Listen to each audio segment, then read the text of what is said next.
സയ്യിദുനാ ഉമർ ഇബ്നുൽ ഖത്താബ് റളിയല്ലാഹു അൻഹു ഈന്തപ്പന ഓലയിൽ കിടന്നുറങ്ങുന്ന നബി സല്ലല്ലാഹു അലൈഹി വസല്ലം തങ്ങളെ കണ്ടപ്പോൾ കരഞ്ഞുപോയി.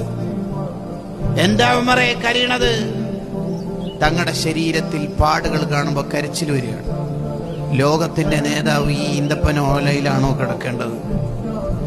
കിസ്റയുടെയും കൈസറിന്റെ ഒക്കെ രാജാക്കന്മാർ പട്ടുമെത്തയിൽ കിടക്കുമ്പോൾ തങ്ങളിങ്ങനെ ശരീരത്തിൽ വേദനിക്കും വിധം, ശരീരത്തിൽ അടയാളം വീഴും വിധം ഈ ഓലയിലും മട്ടൽ തലയണൊക്കെ ആയിട്ട് വെച്ചിട്ടാണോ തങ്ങൾ കിടക്കുന്നത് നബിയെ? അതിന് തങ്ങൾ കൊടുത്തൊരു ഉത്തരവുണ്ട്. ആ ഉത്തരവാണ് നമ്മുടെ ജീവിതത്തിന്റെ ഉത്തരമാവേണ്ടത്. എന്താണ് ഉത്തരം? ഉമർ ഹും അബ്നാഉ ദുനിയ, അവര് ദുനിയാവിന്റെ മക്കളാണ്. വനഹ്നു അബ്നാഉൽ ആഖിറ, നമ്മൾ ആഖിറത്തിന്റെ മക്കളാണ്.